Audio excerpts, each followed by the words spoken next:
జనగామ జిల్లాలో కాంగ్రెస్ పార్టీని ముందుండి నడిపించే నాయకుడు కరువయ్యాడు.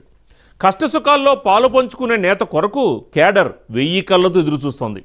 ఉమ్మడి వరంగల్ జిల్లాలో బీఆర్ఎస్ గెలిచిన ఆ 2 ఎమ్మెల్యే స్థానాలు కూడా జనగామ జిల్లా పరిధిలోనివే. ఆ జిల్లాలోని ఆ 3 నియోజకవర్గాల్లో గులాబీ నేతలు అధికార పార్టీ మీద నిత్యం దుమ్మెత్తి పోస్తూనే ఉన్నారు. కాంగ్రెస్ ఎమ్మెల్యేలు తమకు తాముగా ప్రొటెక్ట్ చేసుకోవాల్సిన దుస్థితి ఏర్పడింది. జిల్లా అధ్యక్షుడు అసలు ఉన్నాడా లేడా అనే విచిత్ర పరిస్థితి జనగామ కాంగ్రెస్లో నెలకొంది.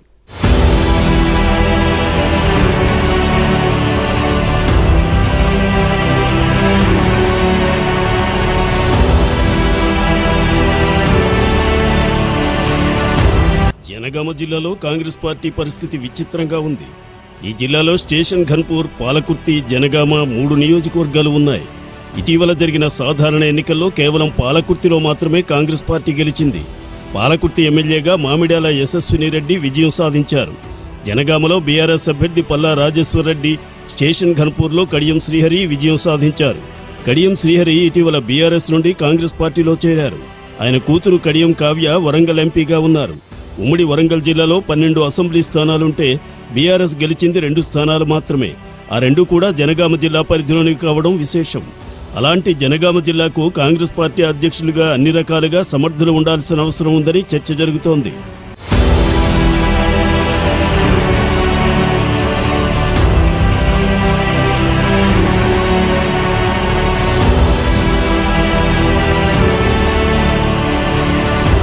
ప్రస్తుతం జనగామ జిల్లా కాంగ్రెస్ పార్టీ అధ్యక్షునిగా కొమ్మూరి ప్రతాప్ రెడ్డి ఉన్నారు. ఇటీవల జరిగిన సాధారణ ఎన్నికల్లో బీఆర్ఎస్ అభ్యర్థి పల్లా రాజేశ్వర్ రెడ్డి చేతిలో కొమ్మూరి ప్రతాప్ రెడ్డి ఓడిపోయారు. రాష్ట్రంలో కాంగ్రెస్ పార్టీ అధికారంలోకి వచ్చిన దరిమిలా చురుగ్గా పార్టీ కార్యక్రమాలు చేయడంలో కొమ్మూరి ప్రతాప్ రెడ్డి విఫలమవుతున్నాడనే అభిప్రాయం పార్టీ శ్రేణుల్లో నెలకొంది. జిల్లా కేంద్రంలో పార్టీ శ్రేణులకు అందుబాటులో ఉంటూ వారి కష్ట సుఖాల్లో పాలు పంచుకోవడంలోనే కాదు, ప్రజా సమస్యల్ని పట్టించుకోవడం, పరిష్కరించడంలోనూ కొమ్మూరి ప్రతాప్ రెడ్డి అలసత్వం వహిస్తున్నారన్న అసంతృప్తిని వ్యక్తం చేస్తోంది పార్టీ కేడర్.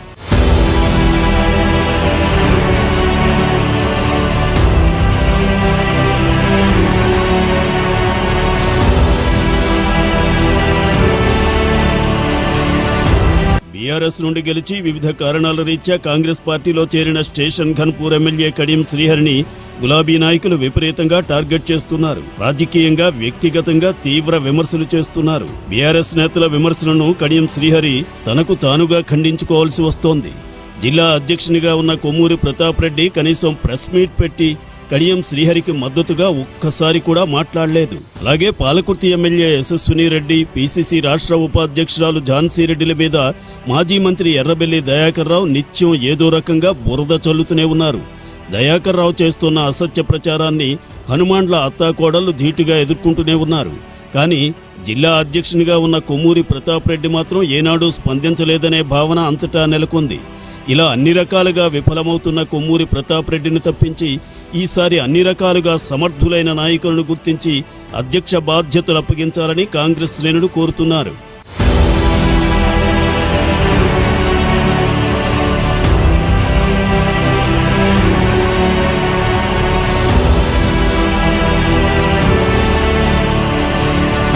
అనేకేళ్లుగా ఎమ్మెల్యే లేక అనాథలా మారిన పాలకుర్తి నియోజకవర్గానికి ఎడారిడో చుక్కానిడా మామిడాల ఝాన్సీ రెడ్డి లభించారు. సీనియర్ నాయకుడు ఎర్రబెల్లి దయాకర్ రావు మీద కాంగ్రెస్ అభ్యర్థిగా పోటీ చేసేందుకు ఝాన్సీ రెడ్డి సిద్ధమయ్యారు. పౌరసత్వం ఆమెకు అడ్డు రావడంతో తన కోడలు మామిడాల యశస్విని రెడ్డిని పోటీలో పెట్టి గెలిపించారు. తరువాత పీసీసీ రాష్ట్ర ఉపాధ్యక్షురాలిగా కాంగ్రెస్ పార్టీ కోసం పనిచేస్తున్నారు. ప్రస్తుతం నెలకొన్న పరిస్థితుల్లో జనగామ జిల్లా అధ్యక్ష బాధ్యతలను ఝాన్సీ రెడ్డికి ఇస్తే బాగుంటుందనే చర్చ ఆ పార్టీ శ్రేణుల్లో జరుగుతోంది. జనగామ నియోజకవర్గంలో బీఆర్ఎస్ ఎమ్మెల్యే పల్లా రాజేశ్వర్ రెడ్డి బలమైన నేతగా ఉండి కాంగ్రెస్ కేడర్ను చెల్లాచెదురు చేస్తున్నాడని, దీంతో చాలా మంది బీఆర్ఎస్ పార్టీలో చేరుతున్నారని, ఈ వలసలను వెంటనే నిలిపివేయాలంటే ఝాన్సీ రెడ్డి లాంటి బలమైన నాయకురాలే అవసరం ఉందని అంటున్నారు. అంగబలం, ఆర్థిక బలం పుష్కలంగా కలిగిన ఝాన్సీ రెడ్డిని జనగామ జిల్లా కాంగ్రెస్ పార్టీ అధ్యక్షురాలిగా చేయాలనే డిమాండ్ రోజురోజుకు పెరుగుతోంది.